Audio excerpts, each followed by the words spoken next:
Are you are you a member to the Plat Overwatch channel?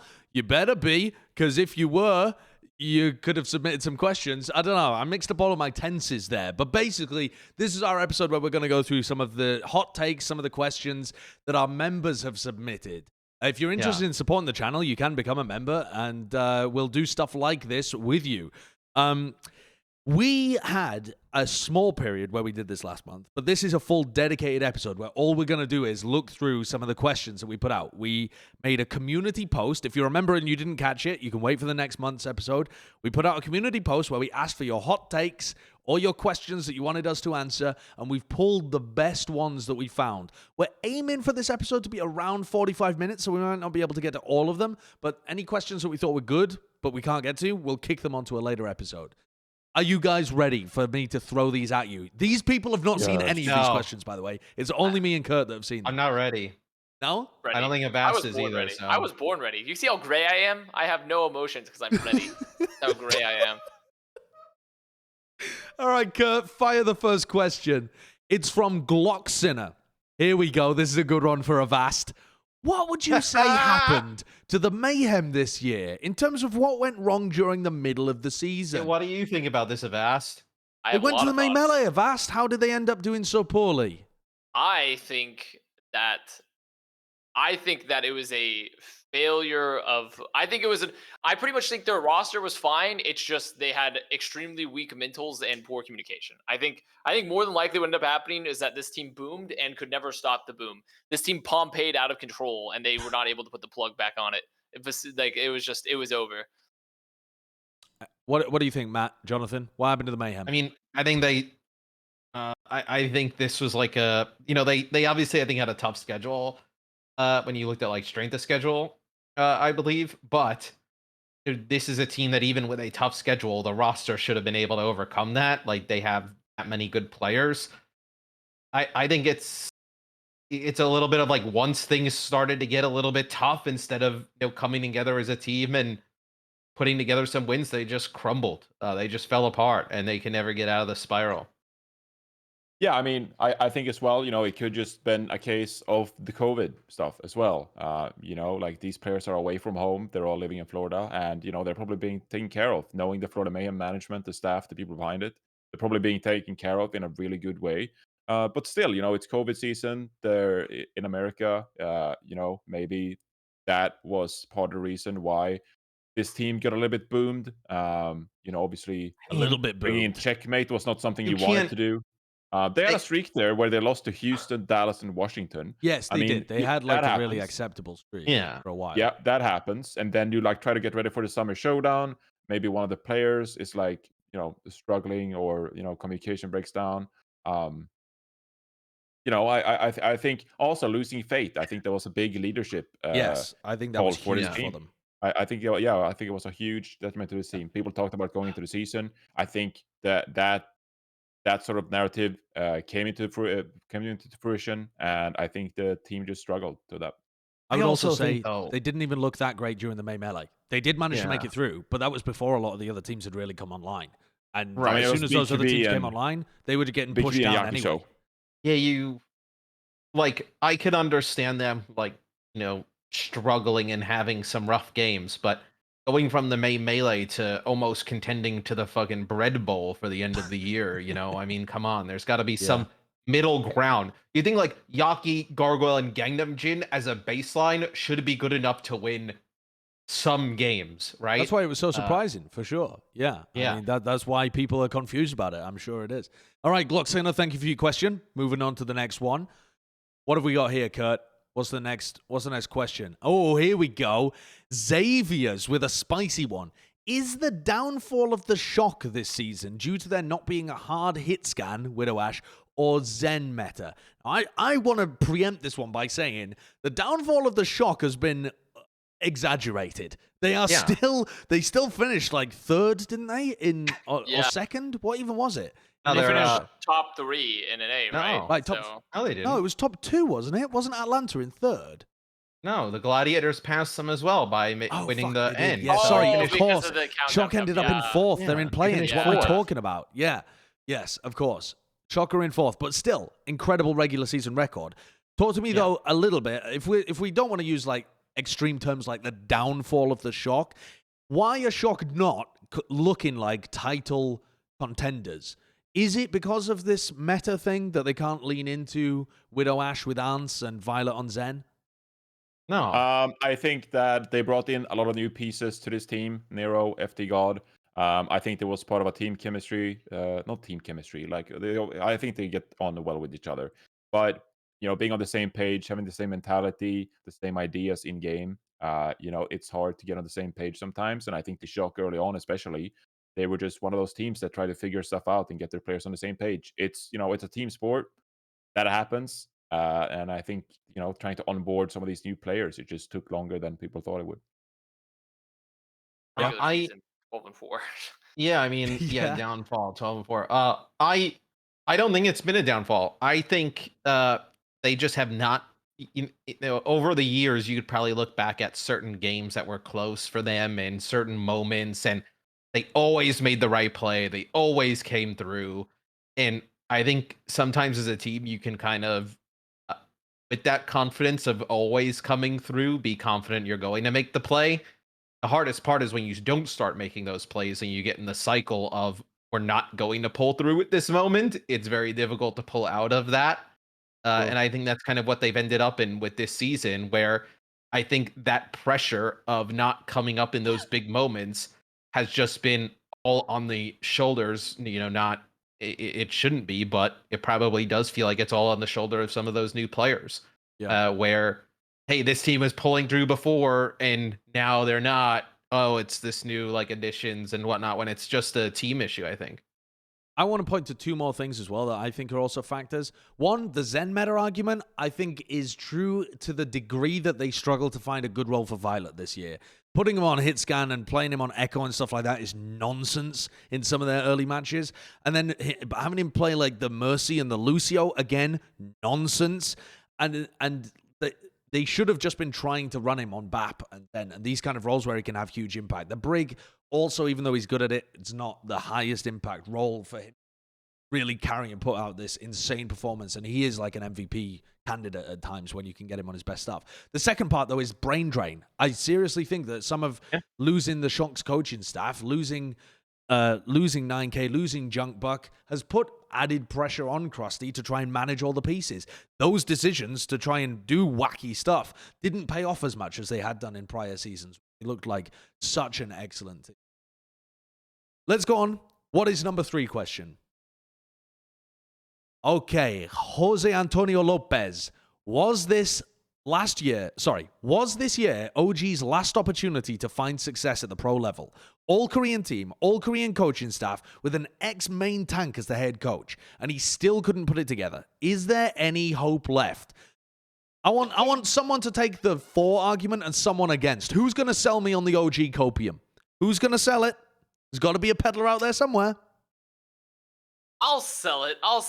Ah, thank you, little misfit simp. I've done some interviews with OG and such. I mean, like, I think my for sell here is that my for sell is essentially like it's hidden away underneath the layers and layers. There is a star level player hidden in there, but there's a lot of layers.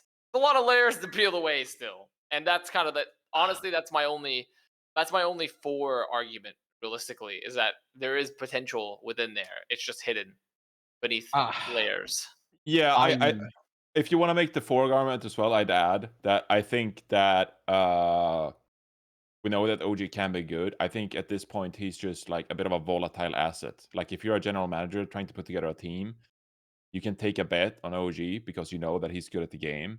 But he has his ups and downs. I think he's a bit volatile, but he'd be an upgrade to some of the lower end teams like Vancouver Titans. If they replace Changstick with OG, I think most Titans fans would be pretty excited about that and stuff like that. I want to ask Matt specifically about that. If you're OG, do you want to play for a low level team? If you're a low level team, do you want to pick up OG instead of a rookie? What do you think the realistic? Do you want to play outlook competitive Overwatch? That's the question for OG.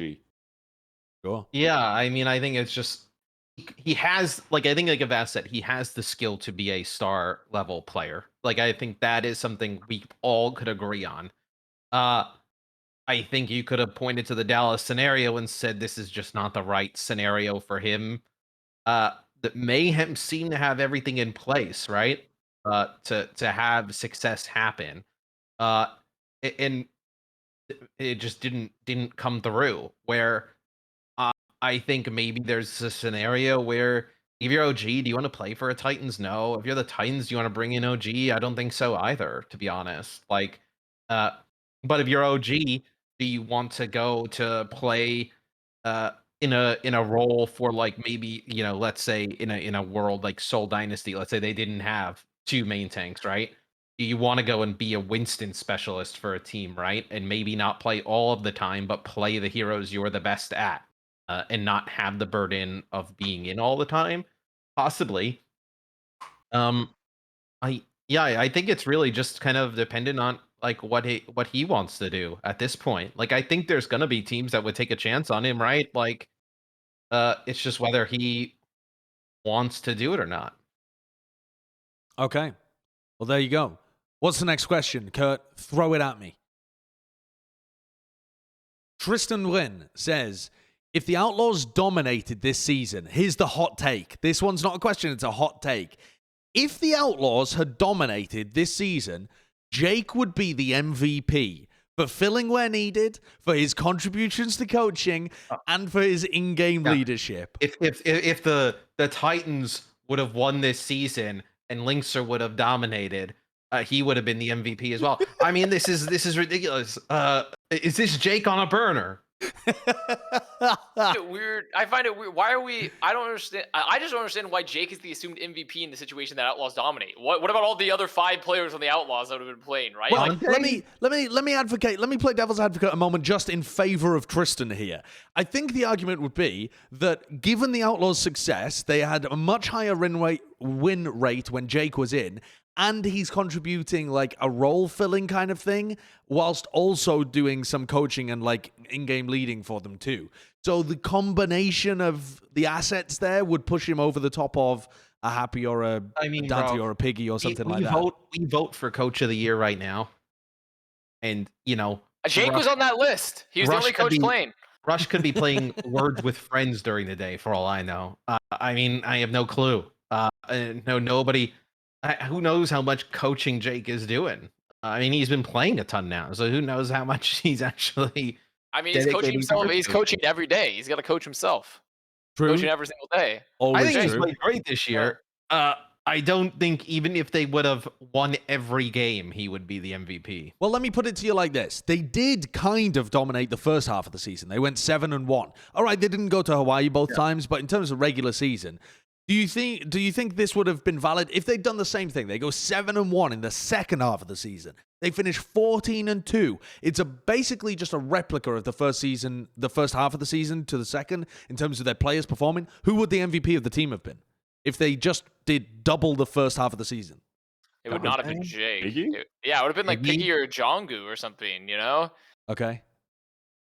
I mean, you could even make the art because if you think about it, because also if you take the replica, that's when some of Houston's most successful stages when Juby was playing Lucio too.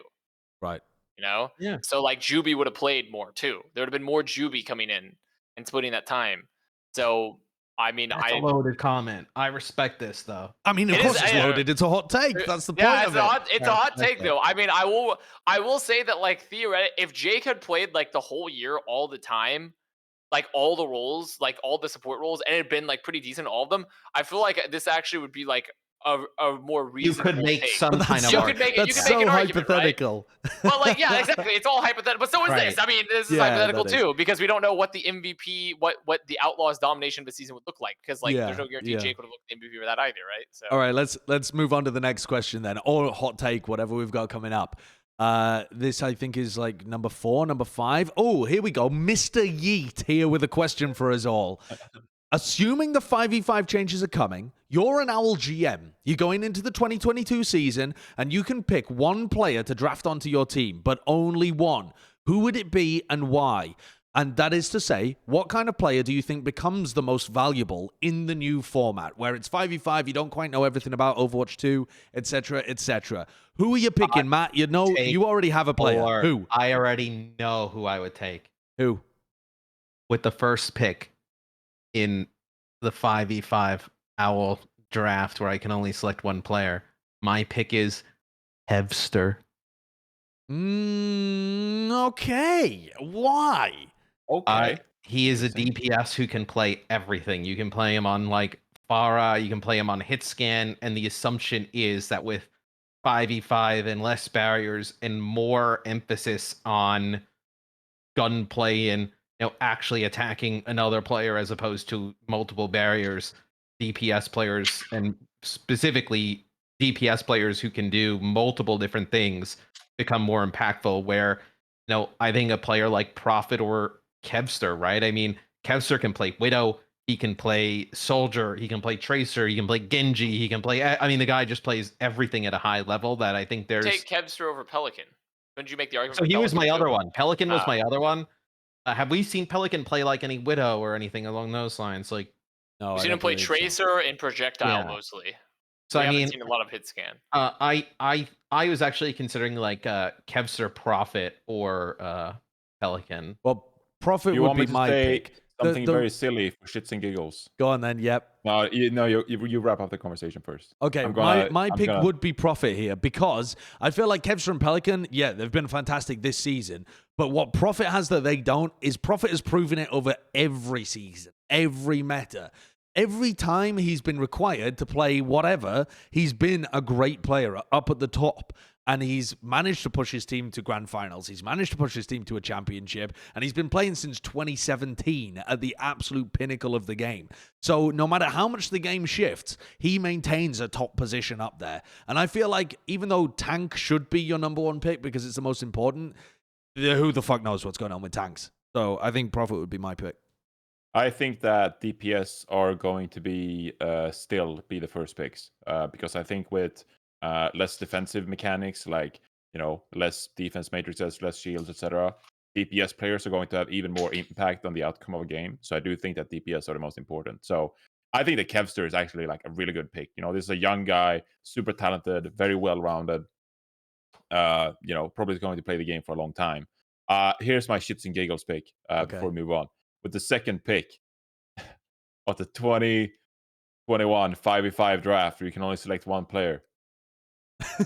Jonathan Larsson selects Super. Super! Oh, wait, tell me why. Tell me why. Here's a guy who can play main tank, all main tanks, at an elite level, and has the mechanical chops to play any off tank. He can even play DPS for you. He's one of the most well-rounded players in the league. Okay. I am speaking the truth. You kind of are. Ask if you had to pick a tank it was going to be going Super. in, who would you pick? And Dude, the weird thing I is, wouldn't pick Fate. I would not pick I thought Fearless, people would have probably. picked. I thought people would have almost I wouldn't pick always have Gaga. gone with an off-tank player, somebody who could play No, because like. you want someone that can play main tank though, because you want to. I think Winston's going to be super valuable.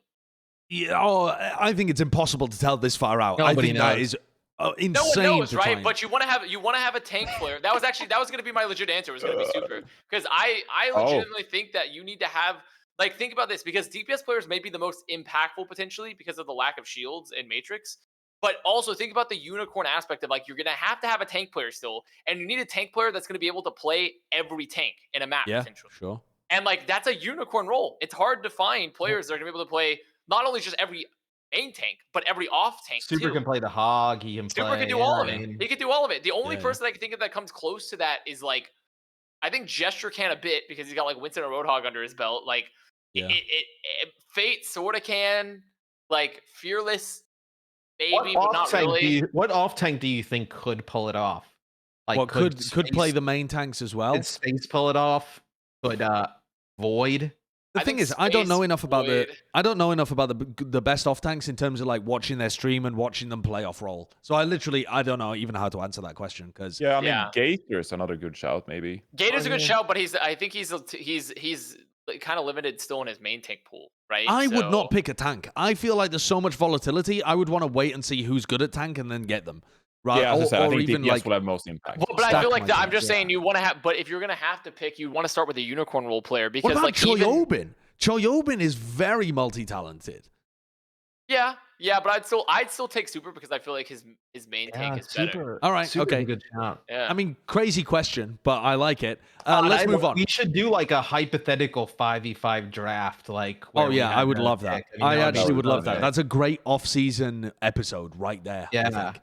'Cause, everybody would craft such a different team. It would They just really be would. like, Especially if we do it in the off-season when more details are released about Overwatch 2, so we understand vaguely how the balance might work. we pretty much know it's 5v5, and that's about it. Yeah, that's Yeah. pretty much We're it. due for an episode. Due for a Overwatch 2 episode. We are. We certainly are. Yeah. Okay. Here's the next one. This is a hot take that I just wanted to roast. I'm going to be honest. I just wanted to pull this one up to roast it. Duran said, the joke was clearly that it should be pronounced meme P because it sounds like EMP, not fucking memp. Now, here's where I want to roast this. It was a mistype.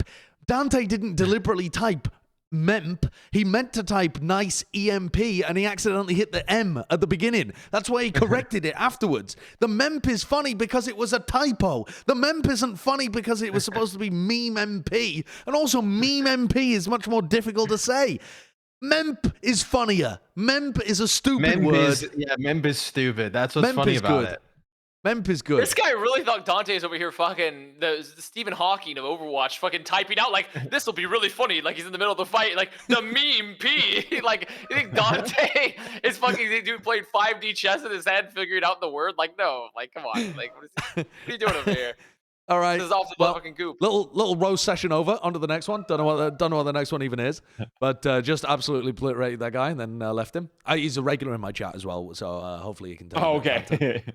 Not just a random Welcome the member. Welcome the member.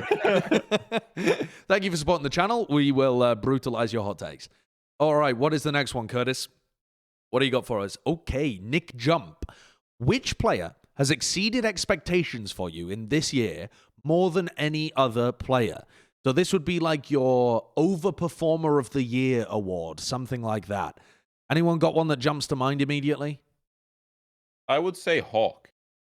I think Hawk really established himself as like a top tier off tank player. Like he's in the conversation for like top 3, top 4 off tank player in the league now. And I think a lot of people had given up on Gator and Hawk as a tank duo going into this season, but in the league for a couple of years, not really achieved the results. We did that Atlanta Rain video on this channel. I said I was one of those people in the Atlanta Rain, support group. Where I was like, I think these guys. He only mentions this stuff when he's right. Right. Yes. He's, Yes, all other 19 videos. He no. This is why you're tired of it because I'm right all the time, Matt. So sorry about that. Matt's just salty because he doesn't have that many right moments. I don't write down every time I'm right because I'd run out of ink. I'd have too many things written down. Run out of ink. Yeah, I think Hawk. I didn't think he'd be this good. But like early on, even early on, it wasn't like the best thing in the world. But he definitely exceeded my expectations, and he's the first one that comes to mind, I think. Okay. Other candidates? I got skewed. Yeah, I had literally zero expectations for skewed. Yeah. Didn't know who the fuck this guy was. Shows up playing Brigida and shit. I'm like, what's going on here? And then he's fucking incredible the whole year. Skewed like easily. Yeah. I'm gonna throw an odd one at you. Yeah. All right. Fate. I didn't really think. I wasn't expecting much from him going from Florida to Shanghai in the sense that I didn't think like he could kind of hit that elite level main tank slot again. I thought it was going to hurt Shanghai because they thought letting go of Fearless and Stand 1 was going to hurt because how good they were. But Fate was sick this year. I think that's one that like. Maybe he's not as an unknown quantity as somebody like Skewed, right, and overperforming, but still I think a lot of people even coming into the season were a little bit worried or wasn't sure if Fate still kind of had that, and he was sick.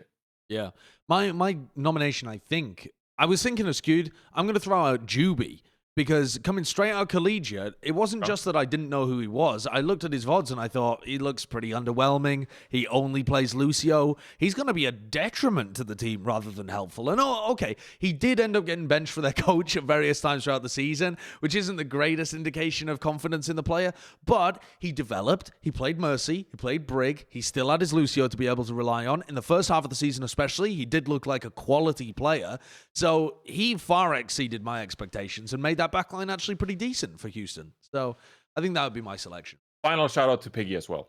Legitimately one of the best Sigmas in the league. I thought he'd be like, some random, bottom 6 off tank coming in. Yep.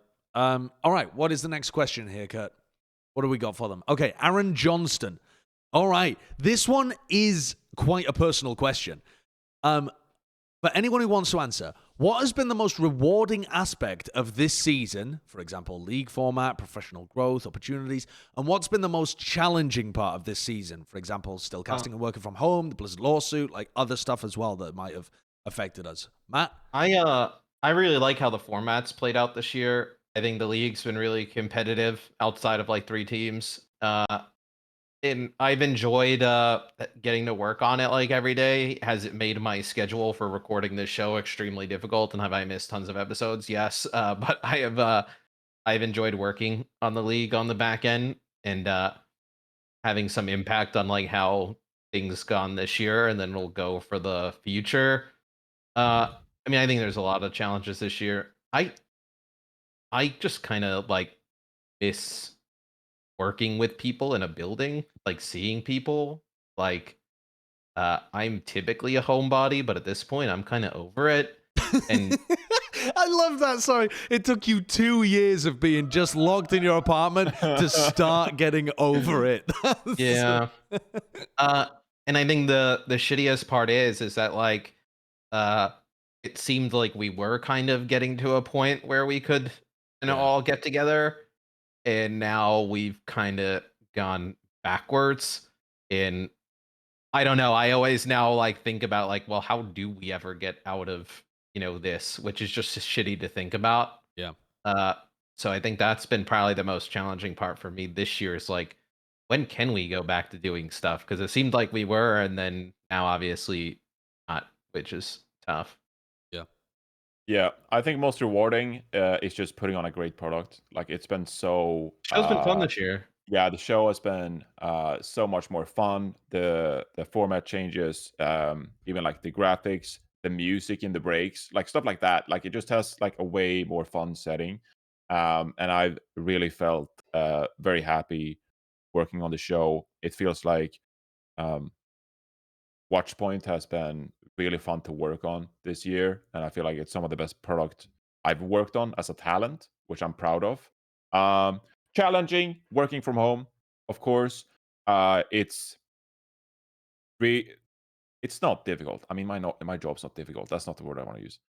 It's challenging, I guess, to just work from home all the time, not being able to see your coworkers, but also not being able to engage with fans. Because while it's very much fun to put on the show, some of the most fun and rewarding experience for me has been meeting with fans, talk to fans at live events, and just rinse, repeat, wake up at 7:30, be done with the show at 7:30, 12 hours later, and just do that like 4 days of a week. It can get very tiring because you don't have like the same, like I miss being in person and stuff.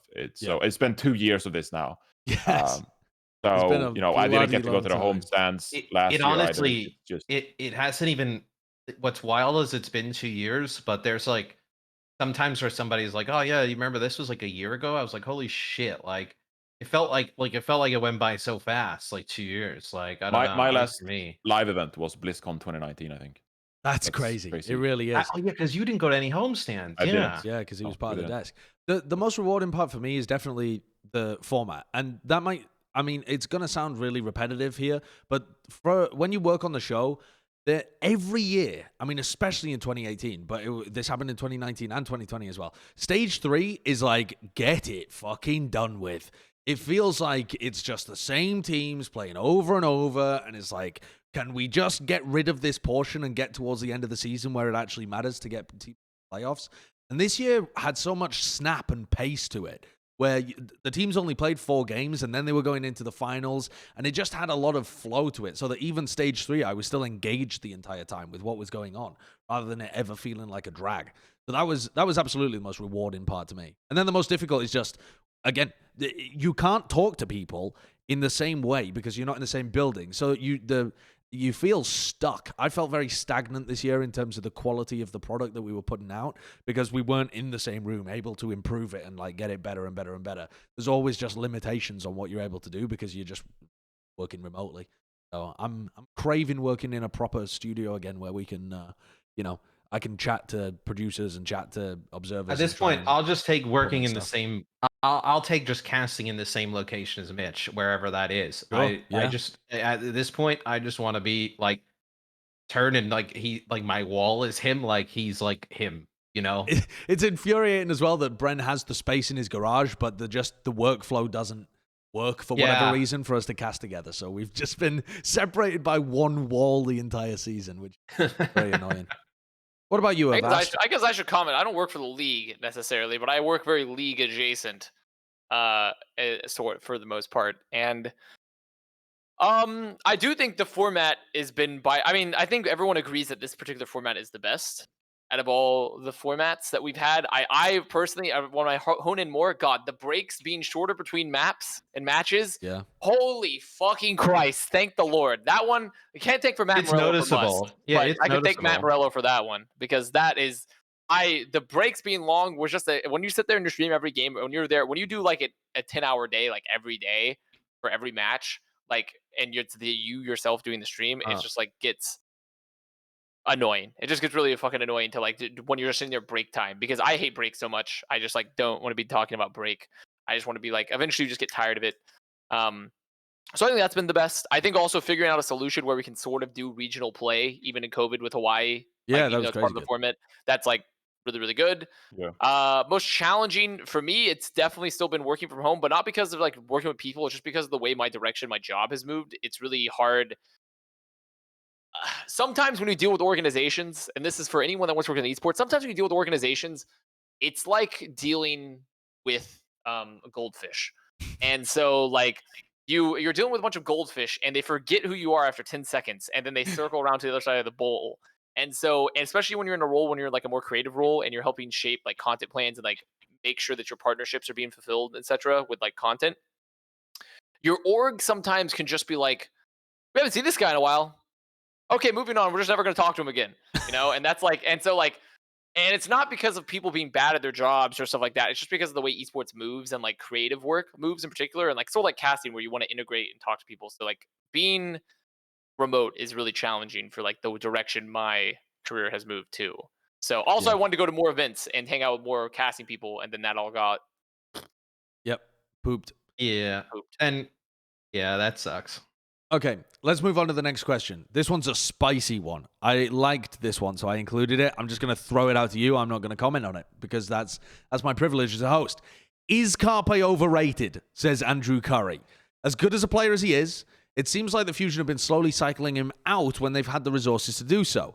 Is he at risk of being the best loser in Overwatch League history? So that's a secondary question. First of all, I want to address, is Carpe overrated? The floor is yours, gentlemen. No. If Carpe was free, he would start on most teams, and most teams would be very happy to have him. I think, like, this year, very well could have been one where the Fusion did contend in APAC. They just got, they had a very strong roster, right? It's just some shitty situations where Funny Astro couldn't get there, Poco couldn't get there. Shockwave, right? EQO. I mean, these are like big time players for them. It's not like they're just missing, their extra support on the bench, right? I think at times Philly has probably asked him to do too much and probably relied on him too heavily in certain roles. Where I think some of the reasons you see them subbing him out and cycling him out is because you're trying to hone in on a role that he can actually focus on and be impactful on. And master as opposed to asking him to do 1,000 different things, right? So I don't think he's overrated. I think that talk even last year was just silly. I think he's properly rated. I think if you go back and you consider Carpe in 2018, 2019, I think we held him to a very different standard. I think we looked at him as like a top 2 player in the league. Like it was him and Jonak for like 2018. Jonak won by a mile, like the MVP in 2018, right? Yeah.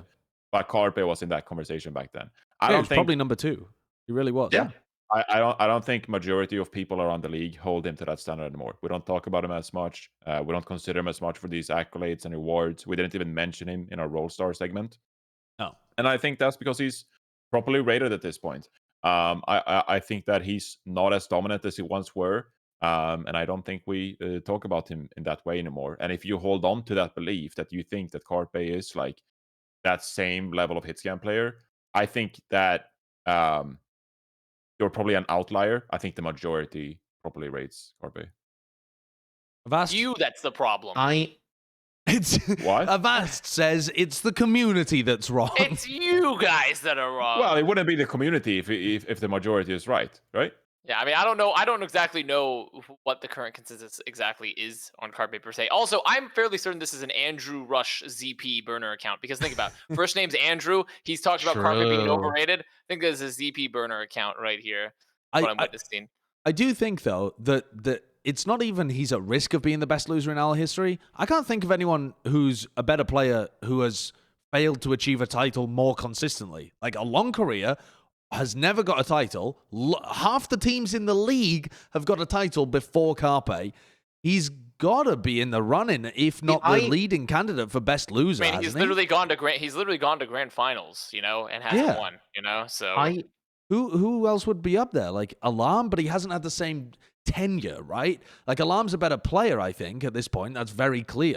But he hasn't had the same tenure of like always coming second and never quite making. You're also, I think, with Overwatch being such a team game, you're also beholden to how everybody else is on the roster as well. Where you could put Carpe on, like I feel like he's either maybe it's the fusion kind of being all together like this year, or having a role kind of like bird ring with the gladiators away from being in that conversation of like one of the better DPS players in the league again. Okay, but you can't tell me that Carpe played his best in the 2018 finals, the whole 2019 season, or the 2020 finals when they went there as well. No. Like in the big moments, Carpe has been part of the reason, I believe, why the Fusion have not been able to actually win those things. That's true. Right? So yeah, I think that's another part to his story that's quite interesting to tap into.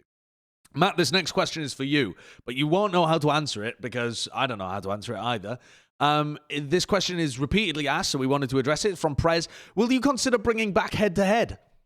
Yeah, I mean, we would. We've talked about it. Josh just refuses to record anything That's with me. True.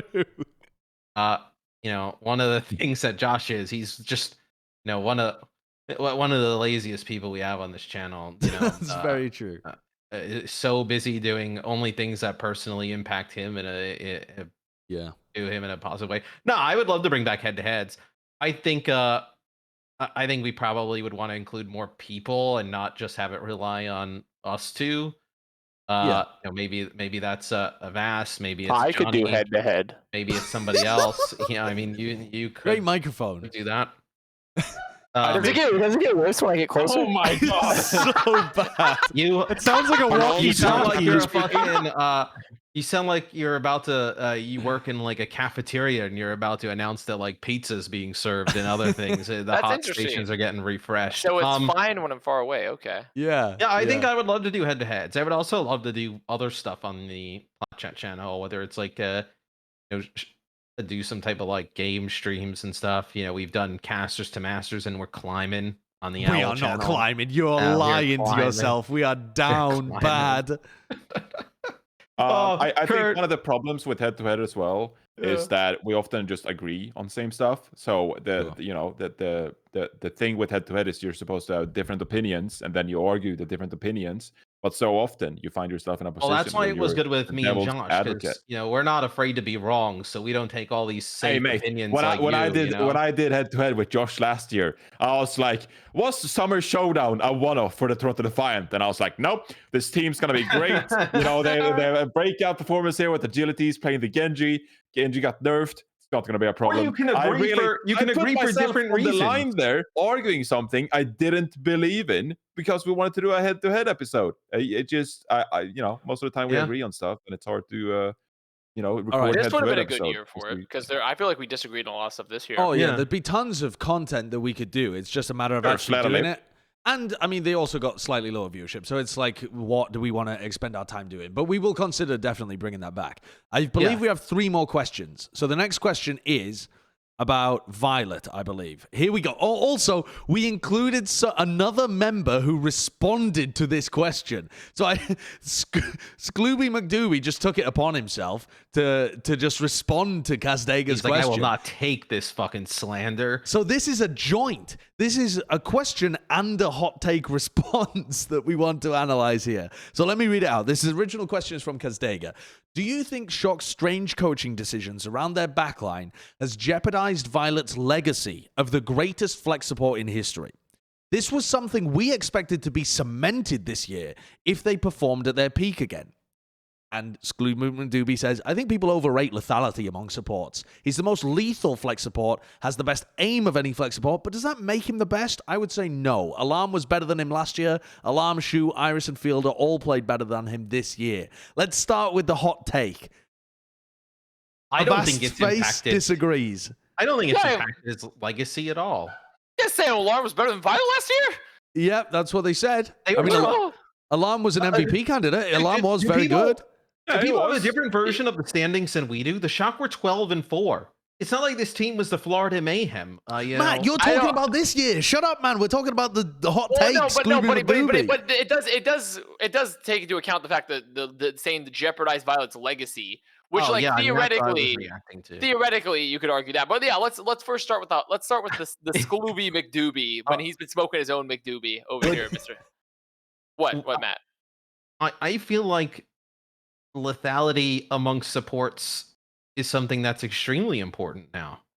Like, I feel like when Jonak in season 1 came basically another DPS, basically a stronger DPS than anybody on New York, kind of changed everything. And then what? You just saw that evolve with Violet and Alarm. Like, I feel like Yeah. like the supports being able to shoot is what pushed Avast out of the league and what propelled all these other players to the top. First of all, that's not even close to being true, but that's fair. I want to just shooter for a there is. moment get that part of the hot take that says Alarm was better than him last year. There was some argument to say that Alarm, you know, could have been better because he was an all-rounder. He played the Ana, he played the Brig to a level. Like, there was some level of an argument there. But when you actually got him on the Zen and the BAP, he was number 1 and Alarm was number 2. There was no argument about that. Yeah. Not Jonak, Jesus Christ. Violet was the best at those heroes and was outstandingly impactful last year for the Shock. I still think that he is the best flex support if you get him on those roles. I think Alarm might be a more well-rounded flex support, but I think Violet is. Now, in terms of the legacy, though, the legacy argument can still be affected even if you go 12-4 because they don't go to Hawaii. They don't look like they have championship aspirations. We were thinking this year that even if they don't three-peat, one of Violet or Choyobin, something like that, is probably going to be cemented as our GOAT player in Overwatch. You know, overtaking people like maybe Prophet, who has a bit of an argument, something like that. At the moment, I would say there is no GOAT in Overwatch. But if Shock had three-peated or made it deep in the playoffs, we were thinking it's a very strong chance that it's Violet or Choi. I think there is some argument to say that these weird coaching decisions have fucked with Violet this year. I'm not thinking about Violet as being anywhere near the best support player this year because he didn't even get a chance to play it a lot of the time. Yeah, I mean, it's kind of hard to argue against when you see Violet fucking rolling around on McCree and Mercy and just shit and Lucio like that. Yeah, I mean, it's fucked with his legacy, but like you're assuming that like I can just choose not to look at this year, you know? If he has like if next year he comes back and he's like really good, I'll be like, okay, that was the fucking crusty crack pipe year. He was on the bender. Yeah. Like that was like, you know, like shit happens type of thing. They swapped on the roster. It's more so, does this continue forward, right? And also, how do they finish the year, right? I think if they finish the year strong with the Twilight Violet backline and they keep Twilight in, because it's clear that Twilight is like just the more overall, more rounded player for the current meta and for what they need as a team, then Violet's legacy will still be saved. It'll just be like they had a rough portion of the year, but like there's lots of rope that they have to like save themselves here and to save Violet's legacy. And so, but like it's really, you have to wait a while to see like what goes wrong.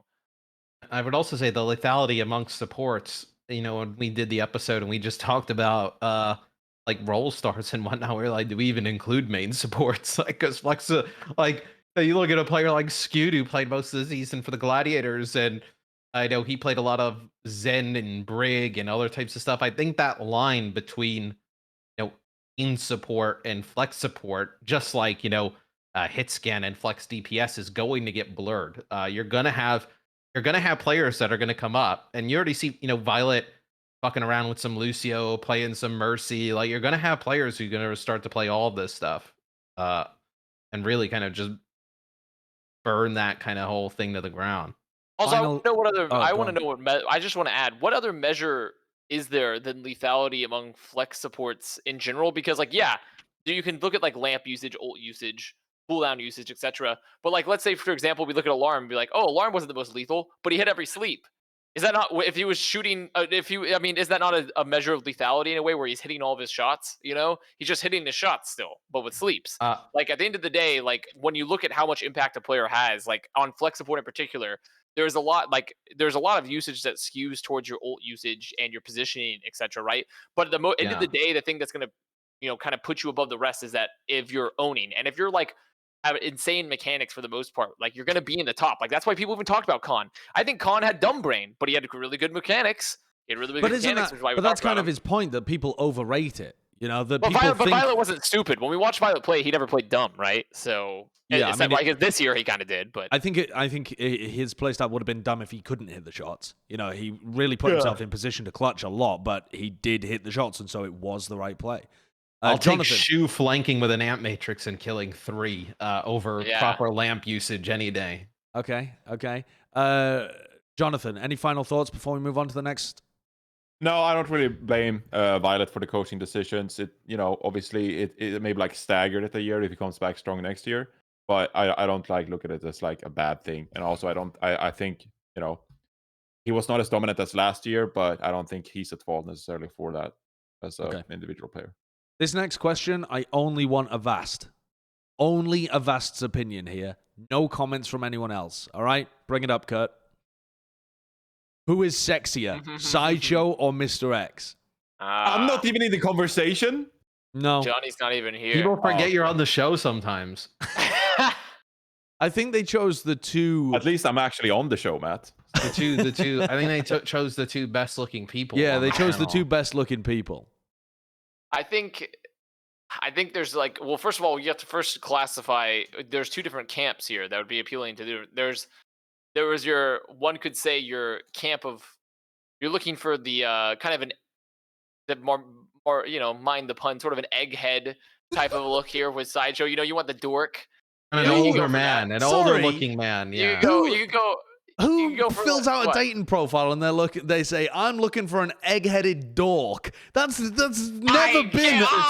No. There are so many people, both men and women alike, that want like a dorky person, you know, like 100%. Like They're looking for an egg-headed dad bod. But it's not just that. It's not just that aspect. When you throw in the British aspect too, throw in the Brit, right? Like American people, they'll go, even, I mean, not just American people. You know, they throw in like quirky British guy. Plus that, 10 like, sexy points. Yeah, you know, that works. So what you're saying is I'm sexier than Matt. No, I'm not saying that. What you're saying is this fucking God. specimen That. has just dripping in sex appeal. I think if you take it on a base level, maybe Matt could theoretically be more attractive, but you have to take away points for this, and this is the points you take away. I feel like This is Matt, ages ago.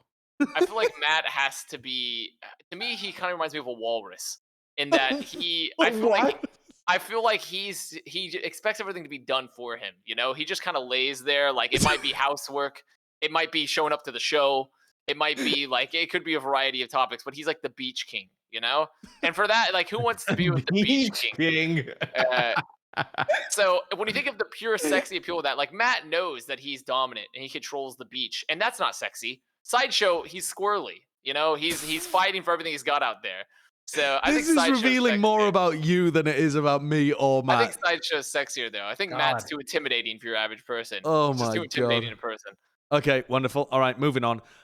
This next question we're not going to actually tackle right now, but we wanted to bring it up just to make a comment about it, which is, Curtis, Alex Tequila said, what has Kurt learned about Overwatch or Owl by working on the show for all this time? Now, this, I think, would get spoiled in such a short system. I want this to be a full episode in the off-season. This is an off-season episode. This is a We'll have a full Kurt episode where we just test Kurt on knowledge from Overwatch.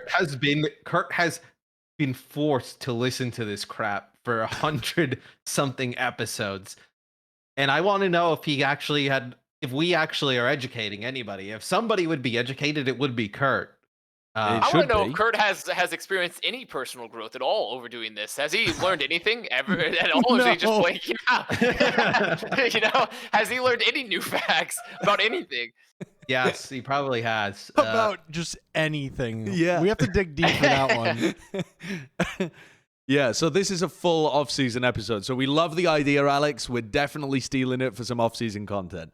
Was that it, or was there one more question? No, that's it. But on that note, a lot of the questions that we didn't answer, we will also be stealing for off-season content. So I appreciate all of the member comments. Yeah, we really do appreciate people leaving hot takes, questions, stuff like that. Some of them we already had, like we already planned to do this idea, but the fact that you're also asking about it means that, yeah, I mean, it's what we want to do and it's what you want to see as well. So Kurt we've got face reveal, Pog.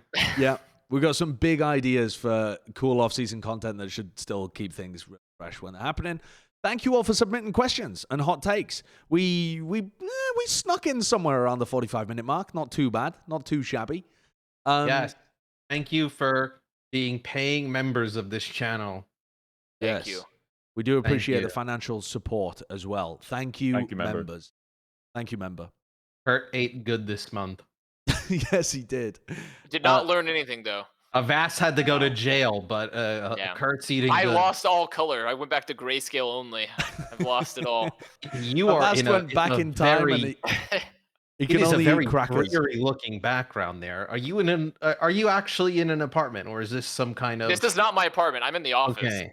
Misfits likes to make sure that their employees hate their lives. just beat them down into submission until they can't think about doing anything else than work. Strobing For a light second, nature. I thought maybe he like ratted somebody out in Dallas, and he's in like witness protection or something like that. No. He looks like he's just in a, Not yet. he's got like show us your ankles. You got an ankle bracelet on? Are you out of that room or what? I mean, I have a key card. Okay, don't show us that. I mean, there's nothing on there. There's nothing on the key card. Right. It's just blank, you know. I mean, luckily you missed the day when they do the psychological torture day where they strobe the lights and put foghorns over the intercoms. You missed that. Yeah. All right. Well, we will see you for episode 103. It'll be coming up at the regular time on Tuesday at like 10 a.m. Is that when we normally post? Something like that. You can catch a regular episode. We should have another one about Overwatch 2 coming up at some point as well. Hopefully, there'll be some kind of announcement coming up about Overwatch 2. It's been like 100 days since the last announcement, so we're kind of waiting on that, honestly, because otherwise we're rehashing the same kind of stuff. But we should have an episode for you. We'll see you next time. Goodbye.